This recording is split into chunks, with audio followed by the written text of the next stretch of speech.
Video title দেখে অনেকেই বুঝতে পেরেছেন বিষয়টা একটু জটিল। তারপরেও আপনাদেরকে এই বিষয়গুলো জানতে হবে, বুঝতে হবে, তা না হলে সমূহ বিপদের সম্মুখীন হতে হবে আপনাকে। আমি একটা রোগীর উদাহরণ দিব এই ভিডিওর মধ্যে। আচ্ছা, আগে উদাহরণটা দিই।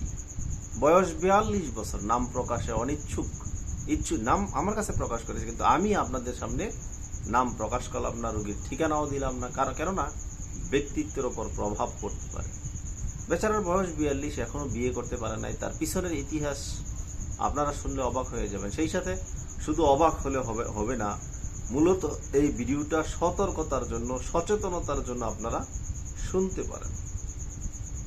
বিবাহের পূর্বে বন্ধু বান্ধবের সাথে মিলে একাধিক মহিলার বাসায়, একাধিক মেয়ের বাসায় দাওয়াত খেয়েছে এই ছেলেটি, অর্থাৎ এই রোগীটি। বর্তমান বলতে তার যখন 26-27 বছর বয়স হয়, তখন থেকেই তার অনর্গল নিম্নাঙ্গের রাস্তা দিয়ে পুষ পানি বের হতে শুরু হয়। গোটা বাংলাদেশে মোটামুটি বড় বড় বড় বড় চিকিৎসকের শরণাপন্ন হয়েছেন, 2 পয়সার কোনো কাজ হয়নি, ভয়ে বিয়ে করেন নাই। কেননা অনর্গল যদি নিম্নাঙ্গ দিয়ে রস, পুষ এগুলো ঝরতে থাকে, তার শারীরিক কন্ডিশনটা কি আপনারা বুঝতে পারতেছেন? একাধিক মেয়ের সাথে রিলেশন, একাধিক মেয়ের সাথে সুখ শান্তি আদান প্রদান করার কারণে আজকে তার নিচের অঙ্গ দিয়ে পুষ পড়ে। বুঝতে পারতেছেন আপনারা প্রিয় দর্শক? গনোরিয়ায় আক্রান্ত হয়ে গেছে এই যুবক। শুধু একটা যুবক না, এবং এই যুবক লোকলজ্জার ভয়ে তার থানার ভিতরে কোনো ডাক্তারের কাছে সে যায় নাই, এমনকি তার জেলার ভিতরেও না। লজ্জা, শরমের কথা কিভাবে বলবে মানুষ যদি শুনে ফেলে? অনেক দূর দূরান্তের ডাক্তার, কবিরাজ এদের শরণাপন্ন হয়েছে, কিচ্ছু করার নাই, দুর্বিষহ জীবন। এখন নিজের জীবনের প্রতি উনি নিজে ধিক্কার দিচ্ছে, অনেক সুযোগ পর্যন্ত খুঁজতেছে যে শেষ করে ফেলবো, নিজেকে রাখবো না। এমনকি এই পেশেন্টের মুখের কথা হচ্ছে, এত ডাক্তার দেখালাম, তারপরেও এই রোগী একটা চিকিৎসকেরও দোষ দেয় না। সরাসরি বলে, সমস্ত দোষ আমার, এই পাপের ফল আমি ভোগ করতেছি, নীরবে নিবৃতে বসে বসে চোখের জল ফেলতেছি। অবশেষে আপনাকে বিশেষ ভক্তির কারণে আপনাকে ভালো লাগলো, আপনার থেকে চিকিৎসা নিতে চাই।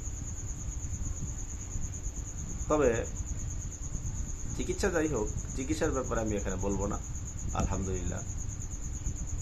তো এই পর্যায়ে যারা আছেন, আপনারা অতি দ্রুত ফিরে আসেন, এবং যারা চেষ্টা করতেছেন, চিন্তা ভাবনা করতেছেন যে না আপনিও দাওয়াত খাবেন অন্য মেয়ের বাসায় বা অন্যান্যদের বাসায়, সাবধান।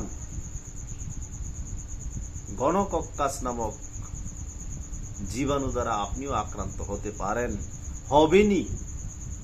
হবেন এটা 99% শিওর। কারণ যেই সমস্ত নারীরা একাধিক পুরুষের সাথে আবদ্ধ হয়, এদের থেকেই মূলত এই ভাইরাসটার সংক্রমণ ঘটে, জীবাণুটার।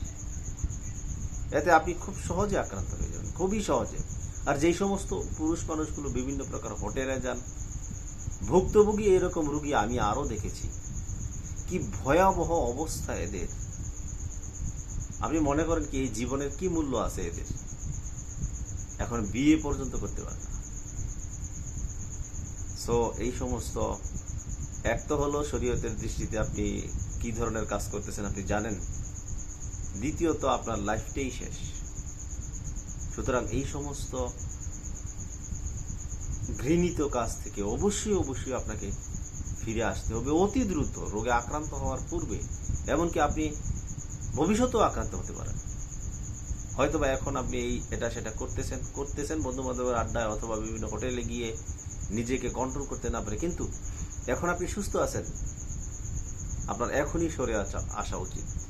এমনকি ভবিষ্যতে আপনি সরে আসার পরেও 5 বছর 10 বছর পরেও আপনার এই সমস্যাটা হতে পারে, এমনকি বিবাহের পরও এই সমস্যাটা হতে পারে। একই সমস্যা কিন্তু নারীদের বেলায়ও।